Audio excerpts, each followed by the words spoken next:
Assalamualaikum warahmatullahi wabarakatuh. Perkenalkan, nama saya Maulana Rahman Batara dari Prodi Teknik Sipil. Di sini saya akan menjelaskan tentang pembuatan tembaga dan kegunaannya dalam bidang teknik. Tembaga dan senyawa memiliki kegunaan yang sangat penting dalam masyarakat modern ini. Peralatan listrik sebagian besar menggunakan tembaga. Cara membuat tembaga memiliki beberapa tahap, di antaranya adalah tahap komisini. Pada tahap pertama yaitu melepaskan mineral-mineral tembaga dari zat pengotor dengan cara melakukan operasi penggerusan dan peremukan. Tahap konsentrasi flotasi memisahkan mineral Cu, Fe, S, dan Cus pengotoran dengan melakukan metode flotasi. Tahap mate S4 melting, konsentrat tembaga dileburkan menjadi lelehan mate. Tahap ini akan menghasilkan mate dengan kandungan tembaga 45% sampai 75%. Tahap selanjutnya tahap konferensi mate.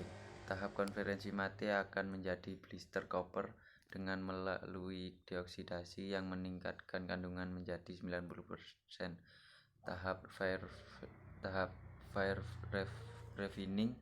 Tahap ini adalah tahap pemurnian. Ada dua proses pada tahap ini, yaitu 4 oksidasi selektif pada sulfur dan elemen pengotor, dioksidasi untuk menurunkan kandungan oksigen pada tembaga. Dalam rangkaian tersebut, seng dicelupkan ke dalam larutan ZnSO. Logam yang melepaskan elektron dan berubah membentuk ion Zn kuadrat plus dan bergabung dalam larutan ZnSO4. Setelah itu elektron mengalir dari elektrode Zn ke elektrode Cu dan ion Cu2+. Dalam larutan CuSO4 menerima elektron dan ion Cu2+ berubah membentuk endapan logam Cu. Katode Cu2+ ditambah 2 elektron Cu. Anode Zn kuadrat+ ditambah 2 elektron.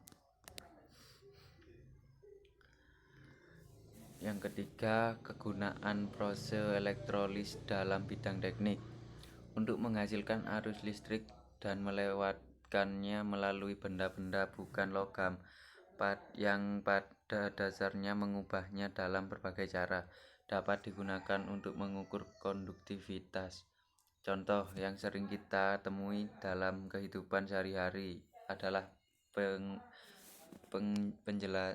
penjelasan analisis kimia, EKG, ECT, EEG, defibrilator, dan masih banyak lagi. Dan untuk yang nomor 4, teori asam basa Arrhenius.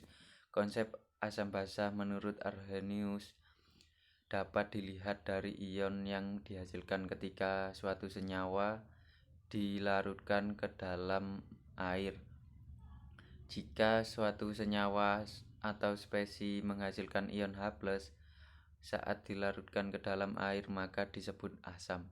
Sebaliknya, spesies yang akan menghasilkan ion OH- di dalam air disebut basa. Contoh, HCl aqueous H+ ditambah Cl-, CH3COOH aqueous CH3COO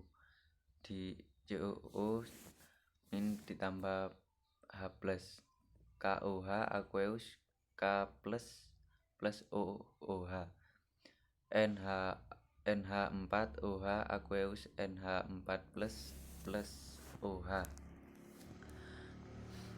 Yang kedua, teori asam basa Bronsted-Lowry. Konsep asam basa menurut Lowry ditinjau dari proton atau H+. Jika suatu senyawa atau spesi dapat melepaskan proton atau H+, akan disebut asam. Sebaliknya, basa adalah spesi atau senyawa yang dapat menerima proton H+. Jadi asam adalah donor atau kelebihan H, sedangkan basa adalah akseptor atau kekurangan H. Dalam teori asam basa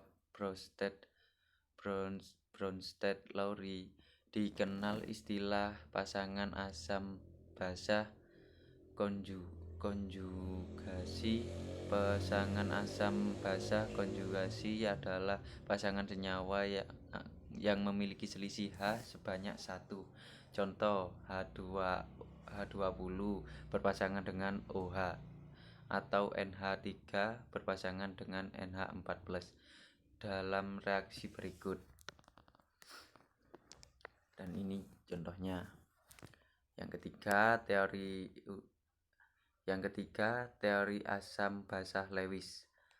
Konsep asam basa menurut Lewis ditinjau dari pasangan elektron. Jika suatu senyawa memiliki pasangan elektron bebas, maka senyawa disebut basa. Jika tidak memiliki pasangan elektron bebas, maka senyawa disebut asam. Contohnya NH3 plus HCl, NH4Ci, basa Lewis, asam Lewis. NH3 plus BF3, NH3BF3.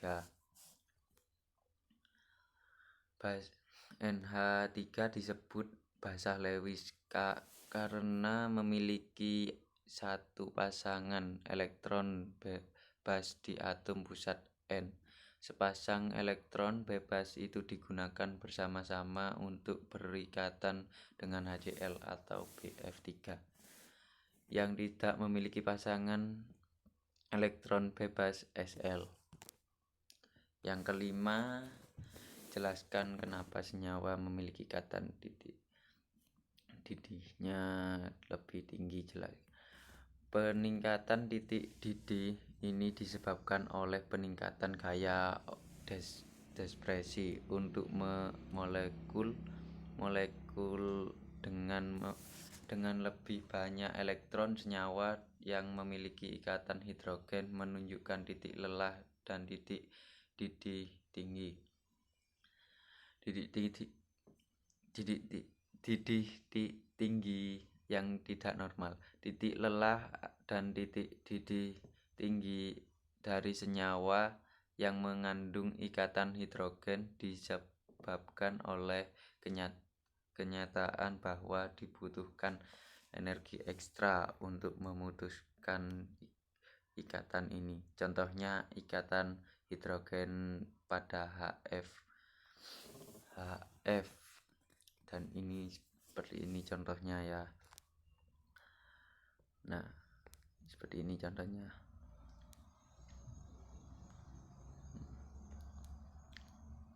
Dan sekian dari saya penjelasan UAS kimia hari ini. Assalamualaikum warahmatullahi wabarakatuh.